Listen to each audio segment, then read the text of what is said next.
maybe many ways. So, what is SEEN? What is SEEN today? That's like actually the hardest question for us to answer is what is SEEN? Well, we might start with the hardest first then. So what is SEEN today? Well, I better get this right because there are definitely people in here who would. The version we're talking about today. So I'll give you two definitions. One is the one that sounds really good to. Here comes the placating already. We're only on the Yeah. first question. Well, no, I have to do this because like we'll tell you what we tell VCs and everybody else, and then we'll tell you what we really do. So we're a visual marketing platform, which is basically a native advertising exchange. So businesses connect and tell their story visually online. That makes sense, right? Yes. Yep. No, doesn't make any sense, really. Really what we do is we are helping brands capitalize on the concept that the customer is sharing their story online, and they're doing it on small devices, and they need to connect with those fans and those customers and build out their advertising, their presence to communicate with their fans. So we work with user-generated content from social networks like Instagram and Twitter, and we build marketing software as a service tools to help brands perform well in those spaces. So you probably get this question a lot from VCs and other people that you talk to about money in the business. Are you, and don't take this the wrong way because I don't mean it as negatively as the question is going to sound probably. Are you a bolt-on then for sort of Instagram and some of the other platforms? And if you are, do you perceive that as good or bad or indifferent? Yeah, I don't think we're a bolt-on. I think we probably, when we first got into this specific space, we were really a one-trick pony campaigning type of product. I think we can more confidently say platform, although that's a bit overdone. But we can say that now because we're building multiple product lines on top of a set of data that's interesting. So it's a lot less bolt-on as much as a full service for brands. Okay, cool. What's the talk sort of in sales speak and then in the startup space is, what problem are you solving? Mm-hmm. So as you look at your clients that you have now and sort of going forward, what problem are you solving and addressing for clients? Where are they paying you money? I mean, I think at the heart of it, they won't say this, but the reality is that mobile ads suck. They're really bad for business right now. There's not a great way to deploy them. And so to get onto the channel the customer is at, which happens to be on the small device, they struggle. They really struggle to build. The old days was get content from an advertising firm and then deploy that to the networks, which got the distribution. Today it's you got to build the presence, build your audience. Then you have to have a whole nother content strategy, which is a bit more always on, and communicate two-way street with your customers. Now, that is a monumental shift from the old days of advertising. And so it's, we're helping solve that problem for them, which is how do we, understand this ecosystem, build and engage, and then monitor and understand that. And really, it just changes a lot. So, they're struggling. I mean, it's the best and worst time to be a marketer. You get so many options. So we're a solution for that problem for brands that have consumers that are sharing their product story, their lifestyle on the small devices. Yeah, we'll jump around a lot for those that haven't been to a startup brand before. We do that partially because I can't remember the questions I was planning on asking, so I make shit up as I go along. I will too. Okay, good. So you've got some pretty sexy brands as clients already. You've got, and Brian Bricker came back to the room. Sorry for swearing. I probably shouldn't do that. You've got Ford and Ram and Bath and Body Works and E500, Brickyard 400, et cetera. Multi-layered question, I guess. One, how did you get those clients? Because from an outsider's perspective, sort of wow for a startup to have brands and clients of that caliber. And is it, and are they paying, customers, et cetera? So talk about some of your initial sort of client acquisition and success and how that's happened, and if they're paying customers. Yeah, we don't have free customers, so they're all paying. We need the money to stay alive. So that was a requirement for us. We talked just a minute about that. I'll say more about that, but I mean, we're just really annoying. So that's first and foremost, is that we're just not willing. We're willing to pick up the phone and call people. So our team is small, but we're very honest about who we are, and I think that was clear to our customers right away. When we, I can tell the whole story of the multiple pivots eventually of this company, but we started presenting a problem to be solved that was, hey, you want to see all the photos from all the physical locations in your business, and we had a couple customers. One was Macaroni Grill, and they had about 200 locations around the country, and we were pulling all the photos from different social networks and aligning them with geolocation data and then presenting a dashboard back to them so they could see by store all the photos shared. It's actually kind of an interesting, I mean, I'm like, oh, that's a cool product. We don't sell it anymore. Somebody should do that, right? Right. So when we were doing that, though, the thing that, to kind of circle into how we got these customers, we're really obsessed with what our clients say. And that's not like, this is not necessarily prescribed to our company. We don't sit around and go, we are really, really good at listening. It's not like that. I don't have that. That's not something we talk about.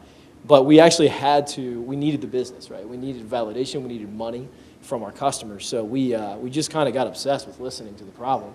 And because we were so focused on service, they would tell us their problems. So consequently, in the moment with Macaroni Grill, they basically said, this is really cool, but it's not that cool. What we really want you to do is this and move this way and help us with this problem. As it turns out, we actually agreed to build what is now the genesis of our robust product system for them. And they never used it because we didn't finish it in time for them. But we convinced somebody else to get on and pay. I convinced a friend at another company to be the first customer and pay us. And that's good, but not validating really, because he was my friend. And it's good to have friends in high places, though.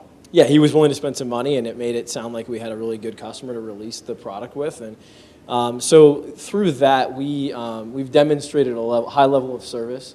We get a lot of customer referrals. We had a great PR agency in town led by Heather Whaling, called Gavin Communications. Benji's lovely wife works there as well. And they were very strategic in telling our story in a way that was compelling to other companies. That's the only marketing we've ever done as a company, was have a lot of storytelling about our experiences with our customers. And it's proven well. We have one full-time sales guy, Alex, up here, does a lot of that work as well for us. And we service the crap out of the companies that we work with, and they keep coming back to us.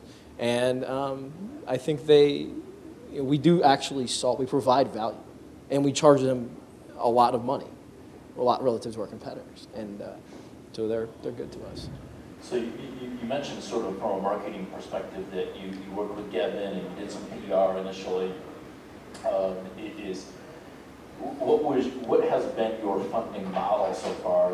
Because to afford PR, I'm assuming you pay for that and they didn't give it to you, pro bono or yeah, we're still paying for it. Equity. Okay. Yeah. So it was the $99 a month over 5 years. 30 years. We financed the crap out of that one. Okay.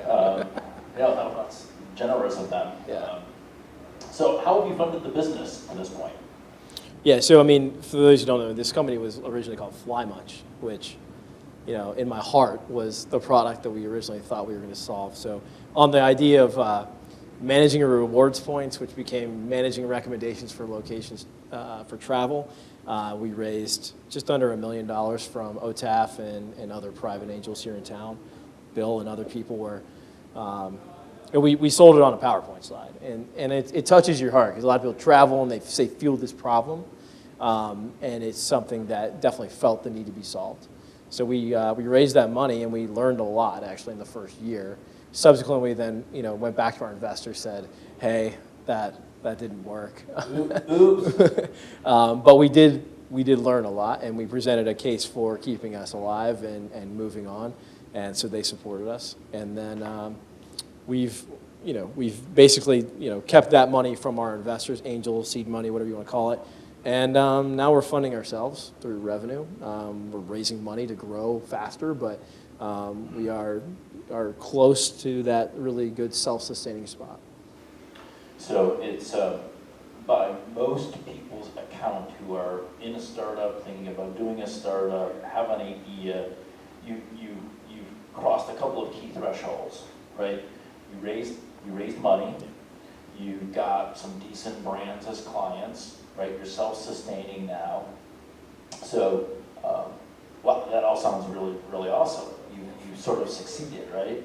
No. So, given the fact that you crossed some key thresholds that some people struggle for a very long time to accomplish and cross, what are you trying to accomplish now? You mentioned you're trying to raise more money. Do you think that you're on the thing now that you can scale and that you should be scaling? Is that the point that you're at now? Yeah, I mean, the identity of the company is well defined. We know who we are. We have, I mean, the customers we have are very sexy in the name. They're sexy in the name because you know them. That's why they're sexy. They are big companies. They're lifestyle brands, so they do fit into it's easy to sell the sex on a brand that everybody knows. Yeah, so I think the identity of the company is well defined. It makes sense to raise money because this is a fast-growing market. So, at some point, I think I went through this thing. You take your hat off as a startup idea founder guy thing, and you decide that you're actually managing a mutual fund here. So, this is much more about can we accelerate the return for our investors through the fundraising? Will we get to that point versus there's no milestone in raising money? This is not good for me personally, right? I mean, I'm going to give up more of the company to raise money. So it better have a personal return as well as a return for our investors. So we look at our company today and say, yeah, it makes sense. It makes sense to do that. And we would never have gone back to the well with our investors because, and someone like me is expecting to hopefully do this more than one time. I gotta keep my integrity that I'm not raising money to support some lifestyle or something that we've built. We won't make tough decisions to cut, or those types of things. And I think we've demonstrated that. We're in this for the investment of it. It's an investment for me. And that's not the sexy side that everybody wants to talk about, right? They want to talk about, I'm so passionate about my startup. And yeah, I am. But I mean, this is an investment. And we want all of our employees and our investors to participate and have a great return. So we think we can do that now. So let's talk about some of the stuff that hasn't gone well since you've crossed some important thresholds. What are you talking about? It's all gone perfectly. What's that? It's all gone perfect. It's all yeah. So you mentioned you pivoted a couple of times. I know at one point you were venue scene. Yeah. I'm assuming that was Macaroni Grill sort of time when you were focused on aggregating pictures from physical locations. So what's been the hard, maybe we'll take this in degrees of difficulty. What's been the hardest thing and maybe the thing you were most surprised by being the hardest to get to this point? Letting people go. I mean, that's definitely the hardest part. I mean, you never, you don't want to, the best part is to hire them. Now I feel like the worst part about hiring is that you might have to let somebody go. I mean, that really sucks. Have you had to let people go because of underperformance or lack of performance, or because you hit a point where you ran out of money? What's been the reasons for having to let people go? All of the above? All of the above, yeah. Yeah, all of the above. I mean, it's, it's really tough to do that. I mean, especially in the case where it's financing related, you have this great kind of excuse to let people go. That's a little less personal, but it's still just tough. And I think if it ever starts to not be tough, then I probably want to get out of this because, that sucks. There's a lot wrong with me already, so that would even be worse. But yeah, I think it's something that's easy to talk about. Like, oh yeah, that'll be no problem. Like I would totally just be able to put the business hat on and shave the team. But it's not. It's just not easy. Yeah. Teams are always small too, so you're in it pretty deep in the trenches with people for a while. So. Right. I mean, I don't want to get too metaphysical about it, but there is a blood, sweat, and tears sort of aspect to it, right? Yeah. And you work long hours.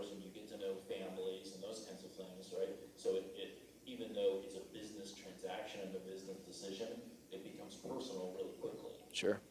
When you have to make a change like that. Did you, are you the only founder? Did you have co-founders? If you were the only founder, what was your initial team makeup? Let me ask it that way. Yeah, no, it's Jim Kamnikar was with me from the start. And ironically, it was 4 years in April that I met Jim, Clearwish days, Clearwish founder guys are here.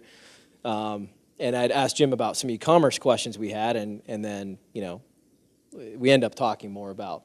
And I kind of came to him and said, hey, you got gray hair. It's hard to raise money around here. Maybe I can, tap into this wealth of knowledge. Yeah, I know. Bill and, yeah. And so Jim and I met, and we had this funny email exchange this week because it was like 4 years ago I approached him and said, hey, I'm thinking about this thing, and, what do you think? And I had this ridiculously shitty PowerPoint deck that I still have, which is hilarious. But so Jim was involved, and I've been very fortunate to have Jim as a co-founder because Jim doesn't work in the company anymore. And for most people, that's where it all falls apart, right? When the founding team breaks up for either personal reasons or whatever is going on with the business, it can tear apart the company pretty quickly. And Jim, he's much bigger than that. He sees the bigger picture, and he sticks with supporting the team and the company. And so we had to make tough decisions about some people staying on, and he was, hey, this is our deal. We gotta see this thing through. Let's make it happen. So Jim was involved from the beginning, still on the board, still a huge supporter, and I'm just fortunate that I've had that relationship. What's your team look like now? It's really good looking. Back to the attractiveness piece. See, I told you. We only hire good looking people, so. Our team looks like that guy and that girl over there. Wow, attractive. Yeah, totally, right? No, our team, we've got, I don't even know, 5-6 people in-house. We also have some overseas development. Trying to grow the team, trying to bring on the right people for all the right reasons. But, yeah, we've gone from, 2 of us to, I think, 8 of us to 2 of us to 8 or 10 of us now, depending on how you count them. Do you develop, a strategic plan? Do you operate the business sort of more from a, we'll do what we need to do next week based upon what happens next week? I mean, both. I think, Bill Forker, you guys, if you're in the room and you're starting companies, I know Bill doesn't have tons of time, but you should talk to Bill because Bill helps us go from the 30,000-foot view, to the on-the-ground view, and when it's the right time to do that. And as a board member, provides a lot of leverage for us, so we don't have to think about 30,000 feet every day. So we are able to step back now and look a little further ahead in terms of product development. I would say than we were even 6 months ago, but it's still. We're not week to week thinking about survival as much as week to week we're understaffed, which is the best and worst feeling to have. So that's kind of our role today is still solving problems every hour, but they're better problems than you were solving a year ago, and it's like they're a little higher class problems, I should say. That somebody's actually paying you to do something, you got to solve a problem that you're working on versus where do we find the person to solve a problem for? Right. So that's kind of our world. I don't think we're ever going to be like looking out years. I mean, this is not a years out kind of operation. This is execute now, execute over the next few months. We're looking about product though over the next year now, which is something we didn't do before. Okay. Bill's on your board, so obviously your board is also very good looking. Of course. Can you give us a sense of who else is on your board and how you use the board and what kind of a role the board has in the company? Yeah, Pam Springer, former CEO of Manta, now Mindset Digital. Dan Finkelman, who was at Alliance Data and now on his own. Jim, myself, and Bill. Okay. You guys meet monthly, quarterly? You just send emails? No, emails around, Snapchat each other? Mostly Snapchat, awkwardly. Bill's is the best. He's best looking, so obviously they're a little weird, but no, we meet quarterly with an extra meeting a year. But I think I can't lie in this room because he's here, so no, we talk all the time depending on what we need, and that's how we operate. And so there's a cadence of obvious meetings we are required kind of operationally to have, but then there's just a ton of exchange depending on what we're needing, and we leverage the board for a lot of strategic thinking that we're not going to do every day. And then we also leverage on like operational excellence, things like hiring, especially management level hiring, and everything. There's 100 million things you're going to have to do that just suck, and you need people to have experience doing that. So that's kind of where I think we're moving to a stage now where we're going to leverage the board a bit more for strategic customer development, acquisition thoughts, financing thoughts, and we're moving to a little different place with that. Yeah, gotcha. How do you make money? How are you charging clients, or what are they paying for? So we charge a whole. We're like an airplane. It's first class. There's economy. There's economy plus, the extra room for your legs. We charge whatever we can get, really. But we're more methodical now. We have 3 different product lines, which sort of exist. So they mostly don't exist? Well, yeah. I mean, they exist when the customer needs them to exist.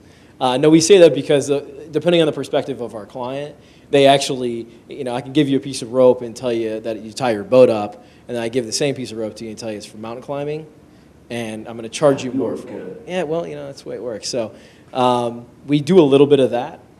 So we sell a subscription for certain types of our products where it's more like the consumption is in a model that makes sense for them.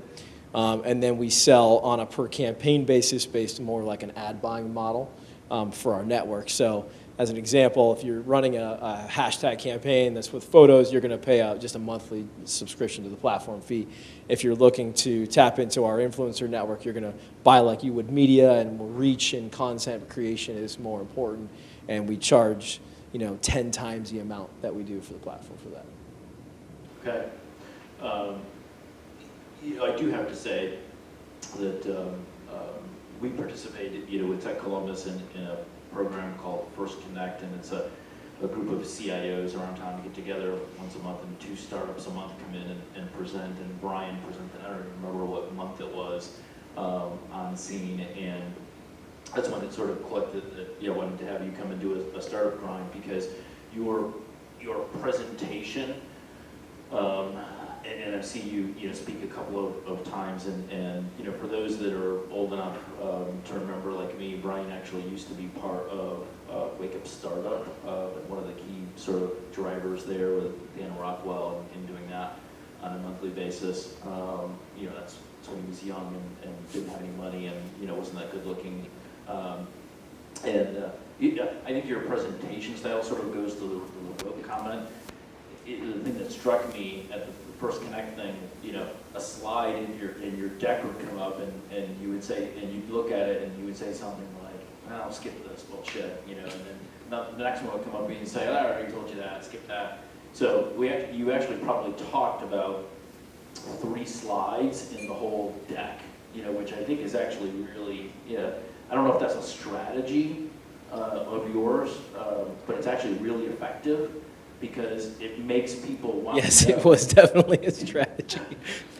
Because it makes people focus on the stuff that you're skipping by, too, right? So I think that you have a really good sort of presentation style that I think is really authentic and draws people in, and you might not even know that's happening when you present and walk through a deck.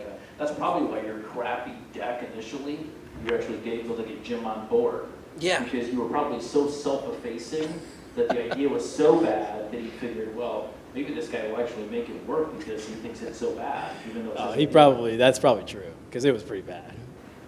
I'm going to throw it out begin throwing it out for questions. Anybody have a question for Brian about I mean, if you work for Brian, you work at SEEN, and you want to like ask for a raise in an open forum or something. You like can. that, You can. That might be this might be an opportune time to do that. You never know. I might say yes. Anybody have any questions? Yeah, right. How long do you want to be in this business? What's your exit? Until we sell it. Is that an answer? No, I mean, I think it is tough. I'm not a long-term.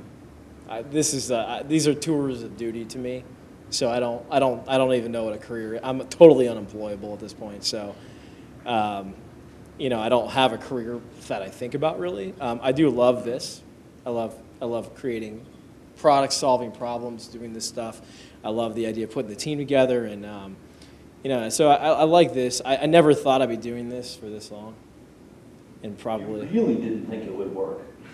Yeah, well, I'd read TechCrunch was a little bit new back then, but I'd read a few TechCrunch. I thought you just raised money and sold the company. So when that didn't happen in the first year, we had to actually rethink it. Now, I mean, I don't know.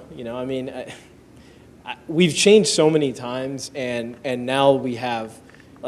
For me, if the challenge is interesting still, then I'll want to be there. And we're at a pretty interesting place where the challenge is going to be about, can we scale this thing to success? Can we add a really world-class team together? I mean, can we go through a transaction?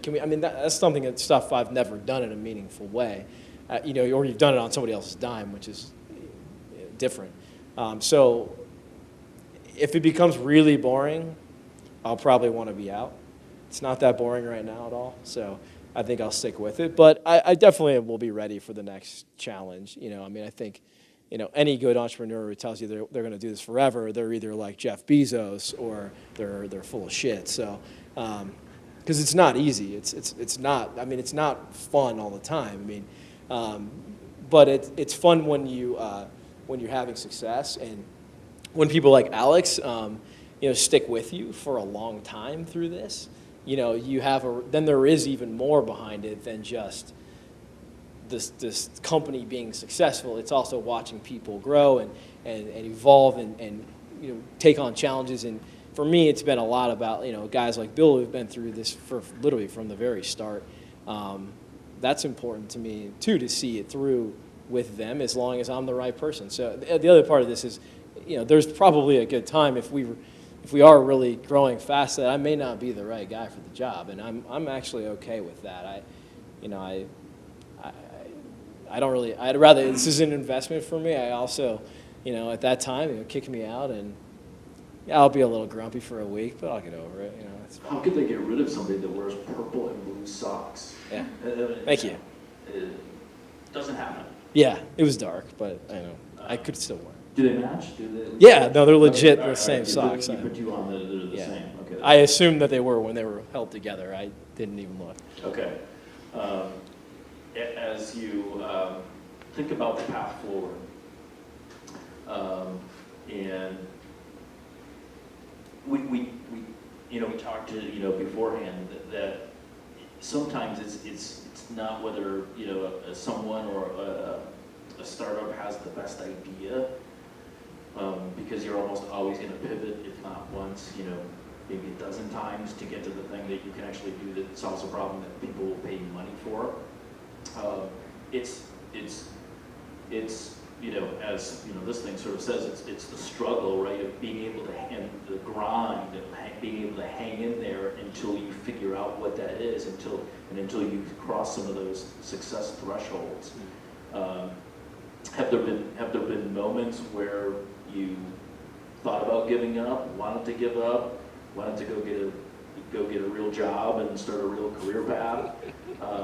Talk to us about some of those moments, where you were, pounding maybe 12 Heinekens and not one, Yeah. and thinking about what you had gotten yourself into.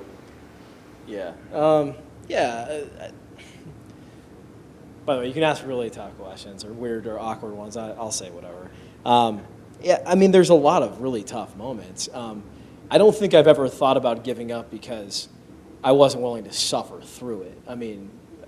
I like the suffering. The suffering is what makes the finish line a lot more interesting. Well said. But I don't, so that part of it never wanted me to give up at all. What you do have to really consider is, has the time come that this is an investment is not going to work out, and taking other people's money to do it, it just doesn't make sense. So I think I've been very conscious of that throughout, and had to question that as a reality of the situation several times. And with the help of others around you, you can help make that better decision. I'm not that emotional about our product. So for me, I mean, like, the pivoting was out of necessity. It was just what we had to do. So I wasn't really, like, get really unemotional about your product really quickly, because it probably sucks. And we got obsessed with the customer problem, and that's because of that, we actually had a really interesting story to keep telling.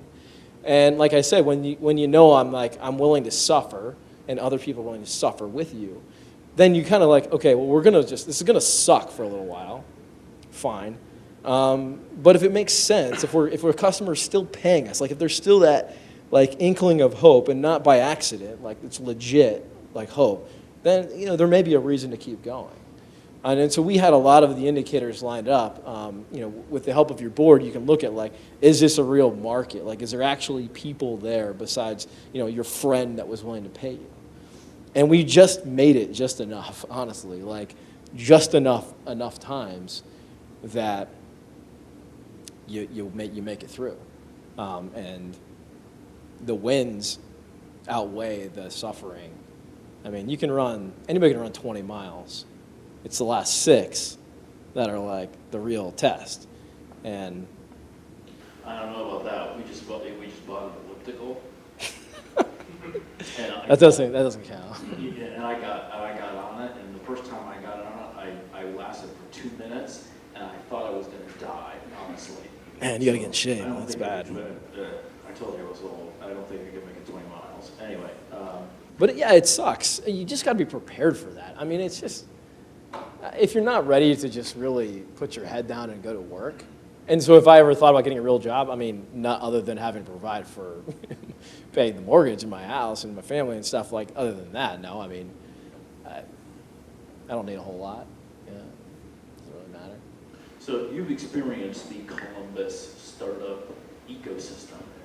Yes. We were talking about, we won't mention any names here, but we were talking about some angels and some other guys before we grabbed the mics. Give us the good, the bad, and the ugly about the Columbus startup ecosystem in terms of support, capitalization. I was gonna, list another 3 or 4 things, but I just forgot any of them that made any sense. So, whatever. Give us your perspective on the Columbus startup ecosystem. Yeah, I think it's come a long way. I mean, I was gone for 10 years, moved back in 2008, was at the first startup weekend with Brad Griffith and Steve Krause, and pitched Clearwish, which was at the time, and it's a good story. It's worthwhile. These guys know the whole story, so they'll be hearing it for the 100th time or whatever. But I pitched like in the first round of people giving their ideas, and there's a little less. There's a lot of ideas now that you present. There wasn't as many ideas back then. And so I think I was like the first person to pitch, and I was kind of eager to get out of there because I wanted to go see the premiere of Batman that night, which is really... So you didn't think anybody was going to jump on your idea? No, I was like, wow, this is cool, but I'm going to probably leave and go watch Batman. So I did. And then... You left to go watch Batman? Yeah, it was good. I mean, it's still one of my favorite movies. So Steve and Brad and some other people jumped on and were like, hey, that's cool. And so Chris Anderson, former Tech Columbus gentleman, was calling me, like later that night in the morning. He's like, hey, man, like, people want to work on this. Like, you should probably get your ass back here. Where are you? Yeah. I was like, in the morning, I was like, oh, I wonder if anybody like, jumped on that. Oh, God. So I came back finally. And these guys let me come back on the team. And so that was 2008. And, Clearwish was a really good experience for, I think, the 3 of us, because it was a big shift both in the Columbus scene at the time. Ben Blanquer had really started to push the tech life movement, and really make awareness that, hey, we need to get together as a community and just have collisions happening all the time. That'll help. Well, that was simultaneously happening while we were doing this, and I think for the three of us, I'll just speak for myself, but I was coming back here, I didn't really know anybody, and it was like, hey, there's a chance to do this. Where had you gone, and what were you Yeah. doing while you were gone? I'm like, Can you talk about it? oh, some of it, I can't say all of it. So let me complete this little section of the story, and then I'll wrap that into the ecosystem stuff. Okay. So I think we got together and we started to get introduced to a lot of the people that were here, and there was really maybe one sphere. It was Tech Columbus, and it was like this is the pathway for an entrepreneur. You come here, you get these little pieces of funding. You might show up to AuTAF and get lucky. And we were, younger then, 5 years younger, 6 years, whatever it is now. And we were not really battle tested from a startup perspective. So I don't think we were kind of looked at as like, we'll help these little kids get through their school project. We didn't really think of it like that. We thought this is what we want to do with our life. We want to start companies and do things. So that was a great thing to happen. And Tech Columbus was a big part of that. And I'm not saying that because we're here, because I'll tell you that was the biggest critic of it. I hated it. I hated everything about it. It was horrible. The whole procedure was insanely stupid at the time. One side note is that we were talking about pitching, so we got to pitch in front of Tech Genesis, right? We're going for $25,000, and you would have thought we were trying to raise. You weren't going to talk about that. No, this is good. You would have thought we were like $25 million at the time. There's like 50 people in the audience. It was some ridiculous amount, and whatever. So we're talking about Clearwish, which is like a browser plugin wish list, Pinterest, but not as visual. So we're doing this. So Steve's going to make the pitch, and we were told, like we were little kids, you guys sit over here. Brad and Brian, sit over here. You're not allowed to answer any questions. So when the questions come, Steve has to answer all the questions. So Brad's like our CTO. We're like sitting there. We're like, technical questions, Steve's fielding them, which was fine. But I mean, you'd rather have your CTO answering these questions. But we were like sitting there, and they're like, "Do not get up. Like, do not talk." I mean, it was like the most. It was like we were like this crazy, crazy situation. I look back at that now, and I'm like, good things seem to have changed at Tech Columbus. But so anyway, so where did I go? I grew up here. I went to Butler for my undergrad, primarily because I played lacrosse there to start out, and got hurt eventually. Was really into business as a kid, loved it. No family ties to that. I love new stuff. Very curious individual. So, Family ties that you dead. Family ties that you really looked up to Alex Peaky. No, my parents were both civil servants. No one's in business. I just liked it. I think they wouldn't give me money, and the only way I could make money was to go do something, and so that probably was it. You didn't want to help other people. You wanted to sell them stuff. Yes, yeah, definitely. Great. So anyway, I ended up at Butler. For those of you who don't know, they're good at basketball. But it's a great school, a small school, which was good for me because I'm very distracted. And ended up thinking that the pinnacle of life was to go to the best company ever made, which was GE at the time, in my mind. So I ended up there. Kind of a weird story, but I worked at UPS in their sales office as an intern at Butler. It was a great job, really cool company actually. And so my dad dies like 2 weeks before school ends, and I had been working with them. I thought I'd probably get an offer from UPS. I'd also been interviewing with GE and some other companies, and so my kind of wrapping up all the stuff here. And my best friend calls me, fraternity brother. He's like, "Hey, I hate to do this to you, man, but I got 2 messages on the answering machine, and condolences, all those kind of things. But it's GE and it's UPS. They got an offer for you, both of them. What do you want to do?" And I was like, "GE, let's go." So he called them back and accepted it. I ended up starting there a few weeks later. And just flew into it. And I thought I knew everything. I mean, for the most part I did, but I had read everything that Jack Welch ever had wrote, and I literally thought I knew everything about it. I mean, this was like, hey, I've read the books. I'm there, right? And it was a cool experience, except for the fact that it was GE, which is massive, and dudes like me do not do well in massive places where bureaucracy and political maneuvering is probably a little bit more important than performance. So I decided pretty quickly after about a year and a half to get out of there, and so this is a key note here. Random things happen a lot. So because I had gone to GE, I applied to some job that said product manager. I thought that sounded like much more interesting at a consumer products company in Indianapolis, and they said they were looking for someone to start a new division of products and go overseas and do all this stuff. I was like, yeah, that sounds kind of fun actually. Well, they saw me as GE guy, might be smart, a little fooled there, but that they could pay me a lot less than they could pay like an experienced product manager, which was true, and I was willing to do that.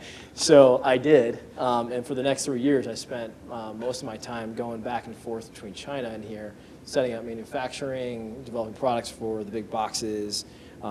It was amazing. It was awesome. It's a totally boring and crappy industry to be in, but it didn't matter because this company was just like, hey man, this is your job, go have fun. It was awesome people. I learned so much and great. I mean, it was everything a 23-year-old guy could ever want in a job. But then at the end of the day, I was just kind of like, not making money off it. I mean, we really grew fast, this division. We were doing well, and I wasn't making any more money. So a lot of it did have to do with the fact that, like, I really was like, this is kind of bullshit, right? Like, So we have established that you're greedy. yeah, I mean, if you're not and you're an entrepreneur, you're in the wrong business. You shouldn't get in to make money, but you should get in to, like, create some wealth eventually. So I needed an excuse to quit. So the best thing to do is to go to grad school. And so I went to Rensselaer Polytechnic Institute in upstate New York, which is a really story I won't even get into. God, you are smart. Yeah, Don't right. let just anybody in there. Well, that was lucky too. I lied on my application. No, I didn't really, but yeah, I got in there, and then it was focused on technology commercialization, which is why I went there, which basically means taking stuff that no one knows what to do with and figuring out how to apply it to some problem out there. And 2 years doing that, tried the big company thing as an intern at Honeywell at the headquarters, working with the CEO, and about 7 minutes into the job, I wanted to shoot myself, so I realized I was never going to go back out and do that. And then I wanted to start Clearwish, honestly, and I had helped the company raise money in Ohio, came on with them. The deal was like, I'm going to sort of moonlight and do this thing, and it kind of got me back here. To Ohio. I mean, don't really know why I came. My wife and I decided to come, and it was sort of like, yeah, where else are we going to go? Like, too expensive to live in New York City or San Francisco at the time. We both wanted to live in those places, but we thought we could come here and get established. She's an attorney, so she had to take 5 bars in 3 years because of me, so that's fun. She hasn't left you yet. No, she's threatened so many times. Well, I mean, Startup world will get that happening a lot, but so that's how I got back here. And so, I mean, my orientation was that I would come here and there would be this ecosystem here. Like, I would just show up and it was going to happen. I did not realize that it didn't exist fully, and it doesn't exist today. It's an evolving work. So I think it's good here, but I think we complain about it a lot. I mean, I'm guilty. I was guilty of that a lot. I think I've stopped mostly. I think we have that as a metropolitan area. We have Columbus has a complex, right? Before we got the crew and the Blue Jackets, it was woe is us. We don't have any professional sports here, right? And even now that we've got those two teams, we're I don't know, we're still concerned about the fact that I think it was Urban Meyer slipped up in an interview and said there's no professional sports teams, and the Blue Jackets and the crew were like, wait a second, we're professional. So we sort of have a complex here, about, and I think we're sort of our own worst enemy around a lot of things, including the startup sort of ecosystem. The world's too small for most people here. I mean, I think if for me, there's a classic problem that I think a lot of entrepreneurs have. I have this thing, we have lower self-confidence to a certain extent. We project a lot of confidence, but we're really perpetually trying to be validated in the world. And you seek out these things because it's like running a marathon and doing all this. It's like another thing you want to do. And for me, I just didn't see Columbus as the world. And I've noticed that a thread that's often common for people that have lived here their entire lives is that they tend to be the ones who are saying, I can't raise money because I'm in Columbus. And that's just not, you probably can't raise money because your idea sucks. Or you're not knocking on doors. We get meetings with anybody we want to for the most part. Now they turn us down, just like they turn down 99% of the people they see. But I mean, the fact that you think you can't raise money here is not true. And the startup ecosystem, I was a bit of a complainer, and I think I latched on to a little bit of the thesis that Brad Feld has talked about a lot, which is startup communities, where he said the number one thing is it has to be led by entrepreneurs. And we looked for Tech Columbus to make this happen for us. Well, that's bullshit, right? I mean, you cannot wait on anyone. It's not their job to make it happen. It's their job to be the spokesperson of this as a concept here, and then now facilitate some dollars and do some things. So, it was a good mental evolution and a little immaturity from a young guy, just whatever back then, I think. But I see it better now and see the importance of this building and the money and the dollars flowing. And I think that the whole system's taking some steps in the right direction. But it's up to the entrepreneurs, and it's going to be really hard for this generation to understand that they're going to have to wear two hats. The hat of also creating the system and the hat of running their companies. And the only thing that's going to make this better is to have a lot of successes. And it's no one else's job other than the entrepreneurs to make that happen. And so I know, I think when a Drive showed up, and I know Chris Olson and Mark well, so I can say stuff like, I think everyone's like, oh, there it is. Like, this is the thing. And it's like, no, it's one of the things that's going to help, perpetuate, the first WakeUp StartUp, for you don't know WakeUp StartUp, it's a 5-minute pitch thing. We basically had this problem in Columbus where we said, hey, look, you shouldn't have to go pitch in front of an angel group or in front of Tech Columbus or whatever it is. You shouldn't have to go pitch for money all the time. Like, there's more important things to a lot of startups than just money. It's people, and it's customers, and it's everything else. So why don't we just start this thing where we just let people come pitch? Now, primarily technology startups, and we'll be a little picky on the stage. We don't want you to be established, whatever. So the first one we did, I put up a slide. I don't know, some of you might remember this. I said, can you name these people? And I just had their pictures on them. Nah, it's like Les Wexner, it's Pam Springer, it's Ray Sheely, it's people who have been involved with successful companies here in Columbus. You put those upside to, Sergey and Zuckerberg, and everyone knows those people. They don't know any of the people that are out of Columbus. It's because you need hope. Startups is all about hope. And so I think what we realized was it's all about storytelling, and the idea that someone that's coming out of Ohio State or even not, or coming out of Nationwide or whatever the hell they're doing, just believes that they have this chance. I mean, when I was a kid, I didn't even know anything about technology startups. I had a lawn mowing business.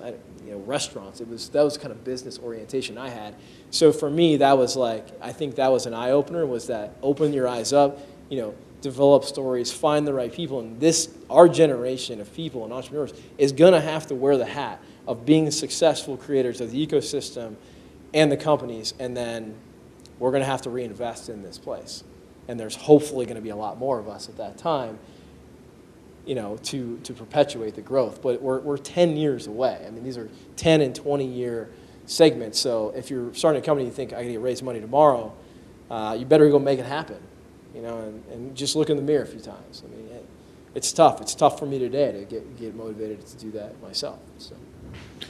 All right, well, based upon that timeline, I'll be dead before the next generation comes around. Just make sure you invest all that cash you've made into this. Yeah, just die broke, right?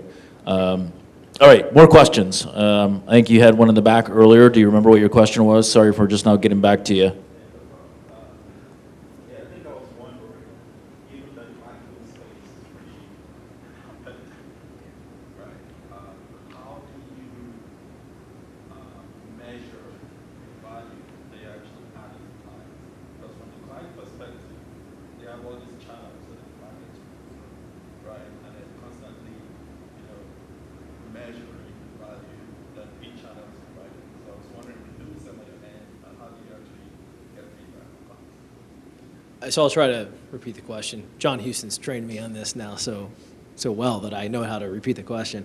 So I think, how do we show value to our clients in terms of measuring success is a bit what you're saying. I mean, I'll tell you this is the truth. In marketing, success is sometimes not measured at all. It's about how excited they get about the success. So we set some expectations for our client. Our clients measure success in several ways. One is just, for our clients, they want to have a lot of customer engagement, right? So they want to have people excited about that. So our product helps bring a visual storytelling, a lot of photos, videos into the mix. So we have a little bit of an easier time than just a pure analytics, sort of like an advertising play, because when we bring back all this content to them, they're super excited about it, right? I mean, it's really cool to see people like using your stuff. So we get a bit of a bonus jump there. So first of all, just showing up, doing all this provides a lot of value.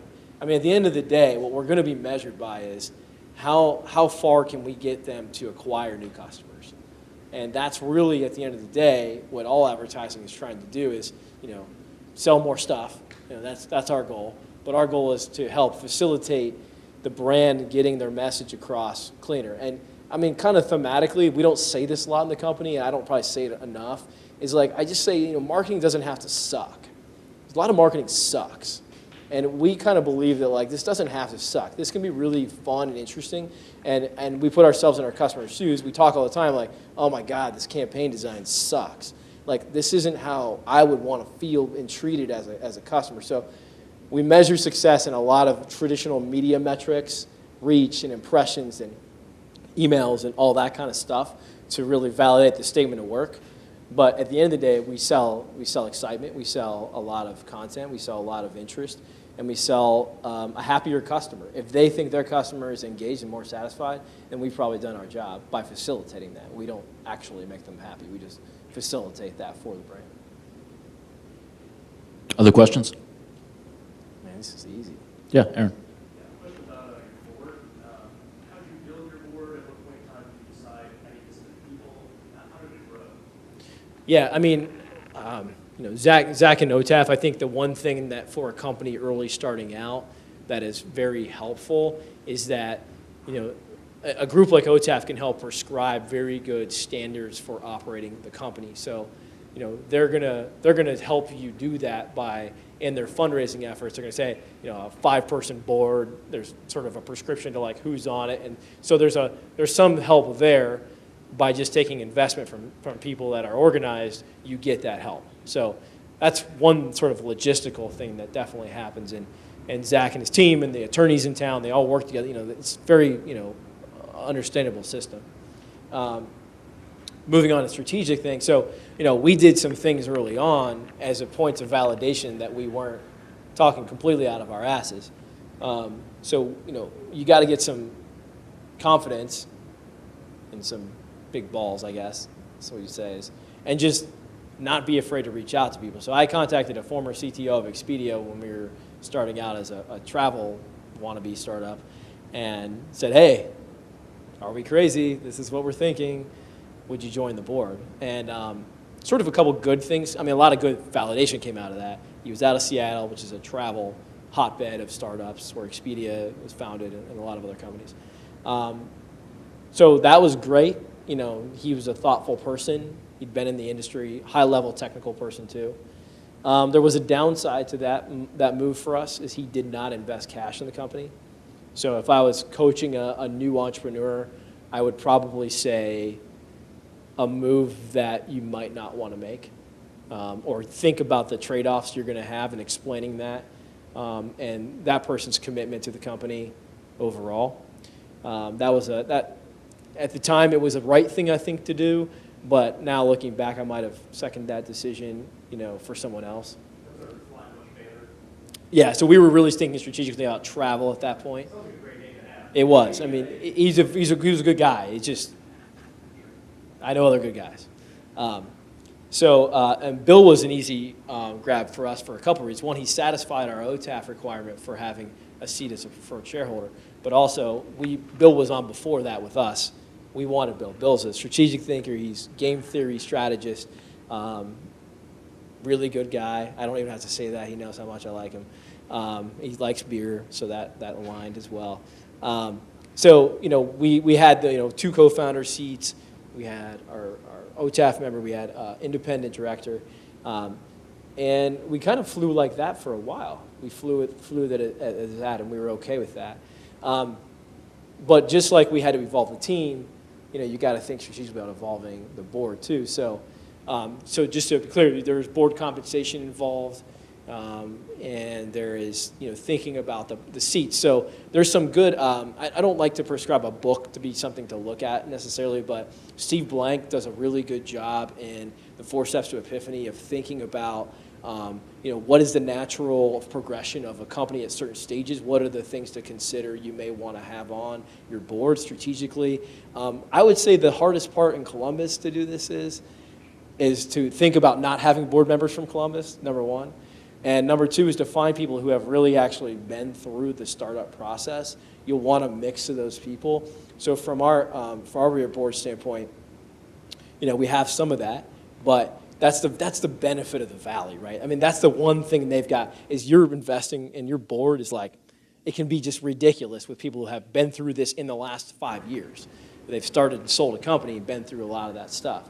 So our board is we think of our board in many different directions: operational excellence, financing help in terms of fundraising for connections.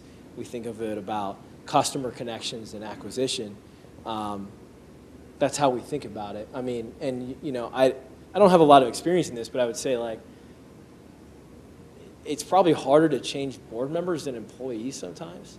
There's some logistical challenges to it, but also it's just hard, right? I mean, they're even sometimes, I feel like they're much more esteemed, accomplished people who also have egos. So, I mean, we haven't had that problem, but I can imagine that being a problem you would encounter at times, especially if they're investors and it's like a whole different dynamic. But I mean, we have a good support system. Just a quick story about I think Bill would reiterate this too, and I don't think this guy minds me using his name, but Hugh Cathy, who's a local investor, very active in boards and coaching, done well for himself, in his career. He's probably the ideal type of mindset to the board member, which was he was just ready to know what his contribution could be. And at the moment when he realized we needed to make a move, he preempted us having to make that decision by saying, hey, I'm smart enough to look around the room and say, I'm probably not the right guy in the moment here. It's okay for me to step. I'm an investor, I'm a supporter, but I can do other things for the company outside of the company and support it. So, I mean, we've just been, I don't know if it's luck. I think we work pretty hard to be lucky. So I don't think it's really that lucky. And so we've just been really fortunate to have those types of people involved. And now we have, a great board. I think, we're going to have another set of challenges to face us over the next year or two that'll shake it up again or add it to it and whatever. But it's like being married and having friends. It's you got to communicate. It's really tough to do. Guys are horrible at it. I mean, I'm not even kidding about that. We're really bad communicators, and we're really bad at it in business too, right? I mean, and so I don't know. Finding people that are great at communicators, helping you communicate, that's probably the thing I would look for the most. I don't think just don't surround yourself with people you like. Try to show people you think are going to be effective. But yeah, the board is critical. Find people that put money in your company, though. If you're going to do one thing, make them put money in, and then you'll never have the question come up: are they invested? That is the worst question to have to answer no to. If you're at a board member, there's just no good answer when there's no. Yeah. How did your background with technology and commercialization in college help you as an entrepreneur now? You just fail all the time. I mean, you just do. You just fail at everything. I mean, commercialization, if it's done well, is done like a science experiment. Marketing as a science experiment, which is not how marketers typically go about their work. And marketing in terms of market development, product development, all those things. And so, I mean, I'm pretty good at failing. I mean, I'm good. I was an accomplished athlete that wasn't a good athlete. I mean, I think for me it was the suffering part. I was willing to suffer because figuring out the accomplishments or the answers was more important to me than that. And I think for me, that was going through the product. Like, so I didn't have resources either. I got really lucky. Like the second job after GE, I didn't have a lot of money. The company was making good money. It was a $250 million company, but they weren't investing in the new product stuff. Like, our CFO was like, figure this out. Like, he was teaching me bootstrap and lean without actually knowing what he was doing. So it was like, no, do it cheaper. Like, test cheaper than that. Like, I don't want to invest unless you know it's going to be working. Well, that's like impossible to do with a new product line. So, I mean, that helped me out from a mentality of like just iterate, just don't get emotional, move on. Consumer products is so fickle like that. Like, you win and lose on this super thin gray line. And that's what people probably love and hate about this space is you'll find out that a reason a company didn't get sold was because some two department heads in Microsoft couldn't make up their mind about who was going to buy the company. It had nothing to do whether it was successful or not. That's nothing to do with whether the founder and the CEO and the management team and the board and all the investors and all these were smart, right? That's a total crap out of their control. That's how this goes. I mean, and if you're not willing to let that be, part of your DNA when you get into this, is like, I'm going to do whatever I can do to make it successful, and then some shit's just not going to work out. Fine, but we'll try it again, right? And we'll move on. So from my perspective, I think I had a lot of that, like, I'm not really afraid of failing at this.